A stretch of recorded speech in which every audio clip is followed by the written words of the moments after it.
Ngayon ay papakita na natin yung pag magkapatid ay ang pinagmate natin ay ano ang magiging itsura ng kanilang mga supling. Ayan. Sabi nung iba, merong nababansot, merong hindi nagtutuloy, merong pangit ang nagiging lahi. Well, pwede po.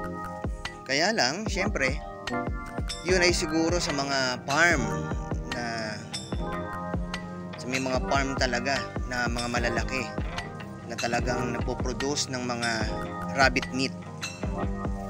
Pero dito sa atin, backyard lang tayo. Papakita natin kung totoo ba o haka-haka ang kasabihan na yun. So, let's do this!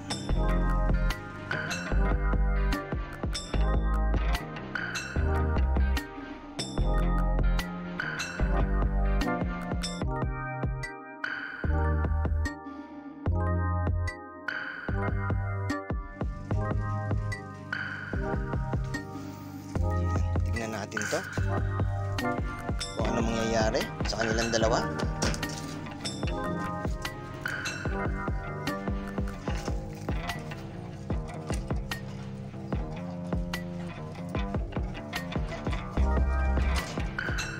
At ayan na nga.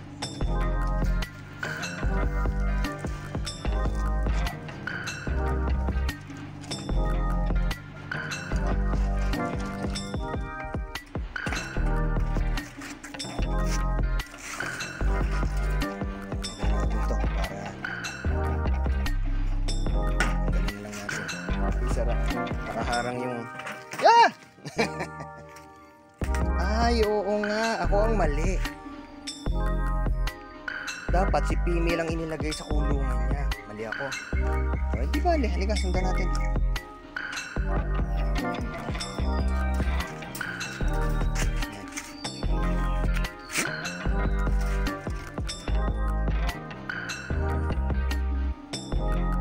Sa kulungan nga pala ng male dapat. Eventually. Well guys, sa sobrang bilis, hindi ko na i-ready yung camera. Nakaisa na siya. Ayan. Ito yung nag-stamp na ng pit. Sa sobrang bilis. Ay nako, ni-rape niya na talaga. Ngayon nagtapo na tuloy yung pagkain niya.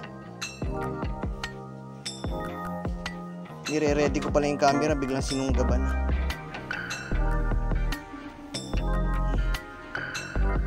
Pero meron tayong successful stud. Nakaisa na po siya.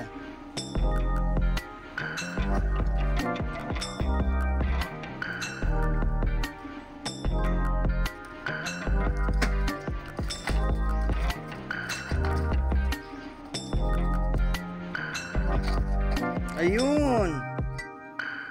Pangalawa. Yan. Nakapangalawa na. Pwede na yun. Kasi first time lang nitong brownie natin.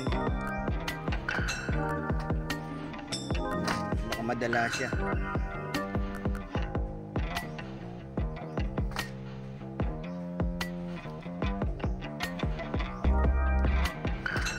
Nag-stamp ng pit.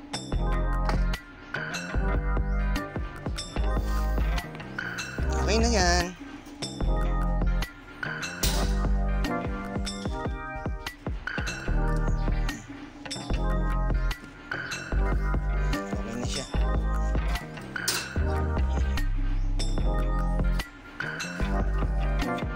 Hindi umihi para magtuloy yung kanyang pagbubuntis.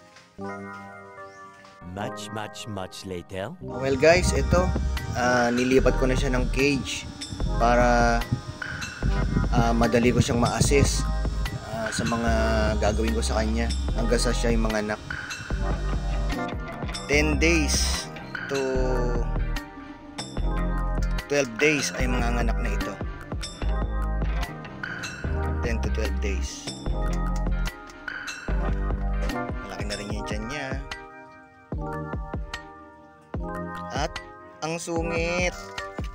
Ang sungit-sungit, oh. Maangil. Pag nagkamali ka ng dampot dito, kakagating ka niya. Kaya dapat dahan-dahan lang.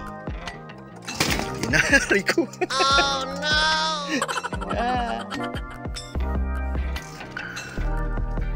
Wag na. Sungit. A few moments later.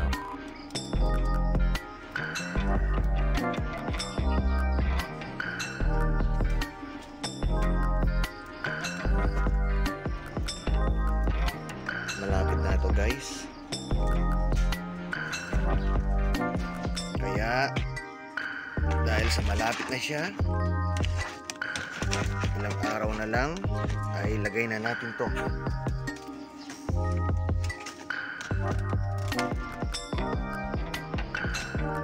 Hindi na kumilos. Yan. Yan. Lagay na natin to. Basket. Yan, paghahanda. Hindi na natin itatali yan, guys, kasi saktuhan naman sa dulo para pwedeng mabilisan kung sakasakali ay ma-move.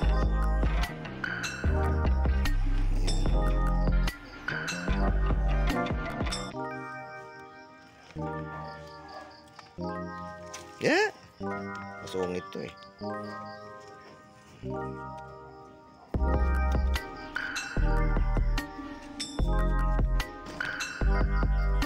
Sungit, first time magiging nanay.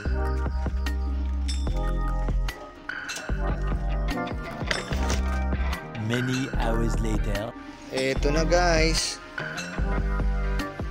Nagbubunot na rin siya ng buhok sa katawan. Malapit ng mga anak to.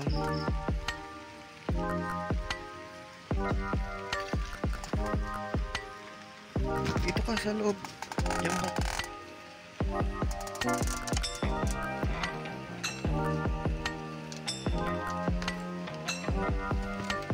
Diyan ka magbunot.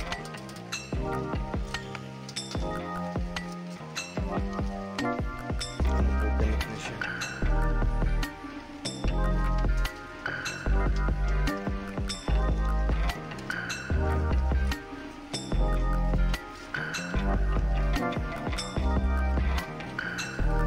Ganyan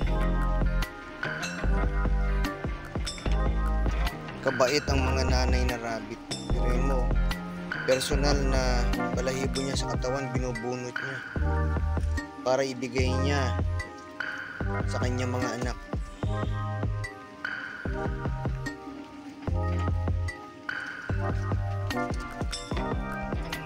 Hello guys, mga ka-super. 11 PM at ito na. Yan, naglalagas na siya ng balahibo. Ibig sabihin mangyayari na tonight. This morning pala. Mangyayari na this morning ang inaasahan nating panganganak niya. Mabait siya, oh. Hindi siya nagsusungit. Yung mga nagdaang araw, ang sungit-sungit niya eh. Ngayon, ito hindi. Mabait na siya.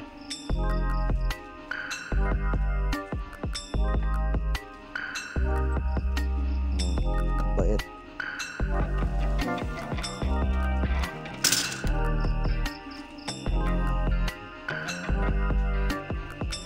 See you tomorrow.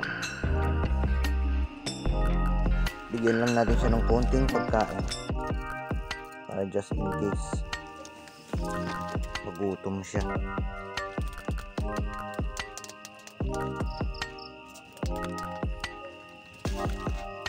Sigurado boss ng umaga meron na to. See you tomorrow, Brownie. Early the next morning. Early morning. Silipin natin. Unang anak na si Brownie.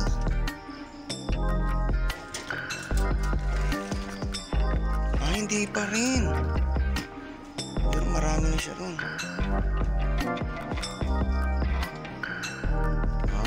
Talagang matagal siya mag-labor, ha. Malamang this morning yan. Kasi siya ay nakaka 33 days na. Yan, pang 33 days niya na ngayon. Not much later. Gabi na uli, mga ka-super. Silipin natin.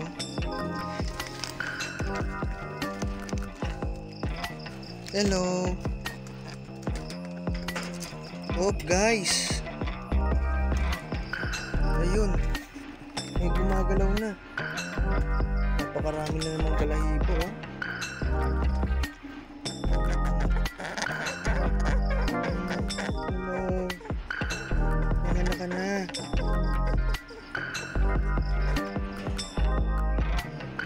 Pwede ba silipin, Brownie?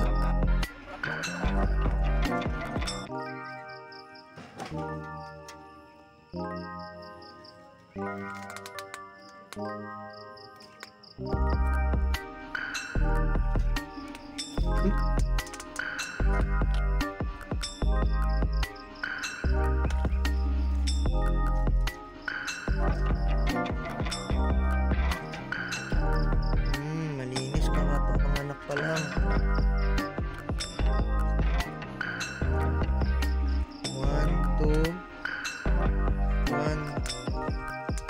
2, 3, 4. Uy, malaki ang tiyan. Ang cute.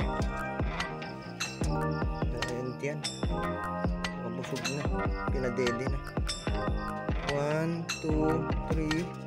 1, 2, 3, 4, 5, 6. Takpan na natin.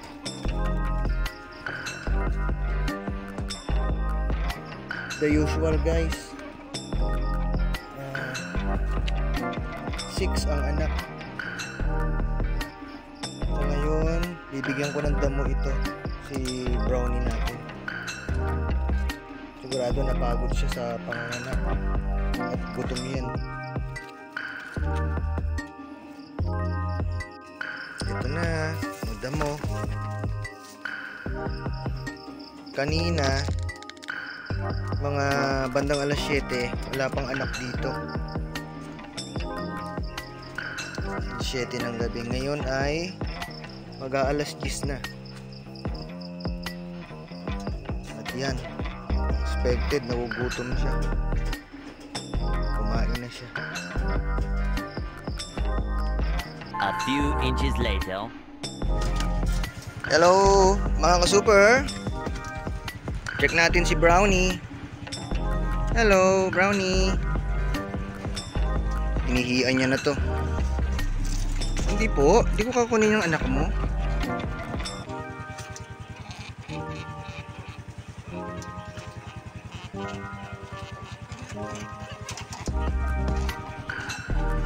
Oh, gagalitin.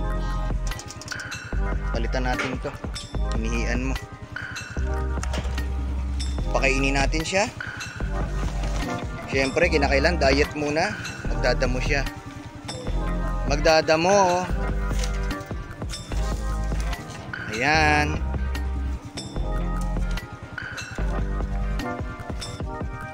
At silipin natin. Sana wag magsungit.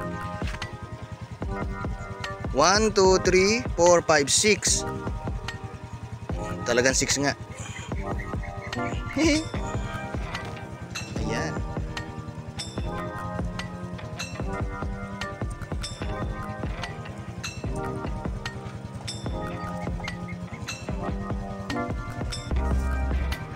Ang kumasta sa kanya ay ito.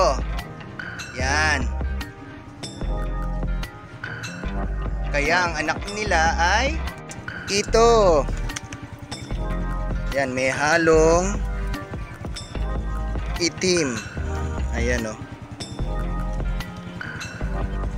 Several days later. At ito na siya mga ka-super. Yan.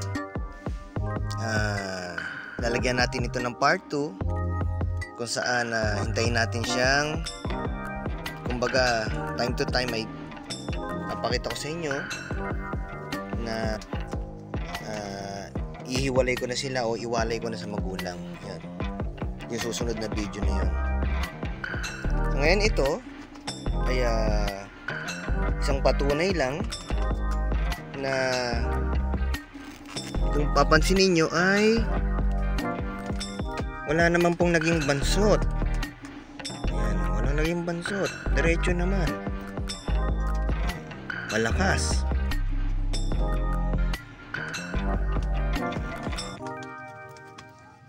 Ayan, mga malakas naman. Walang problema. Okay lamang po na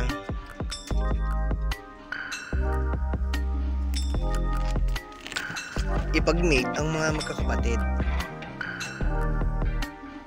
Ayan. Kung mapapansin nyo sa ibang bansa na mayroong mga sagubat kung saan nakatira yung mga bunny o rabbit, ay sila rin naman ang mga nagme-mate sa isa't isa. Kaya anong pagkakaiba noon? Sa backyard lang. Ayan.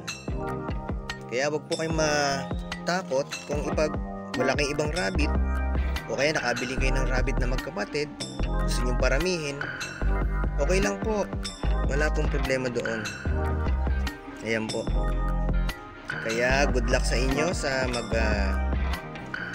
yung mga natatakot ipag-mate yung mga rabbit o kaya naghahanap pa ng ng ibang pwedeng ipareha.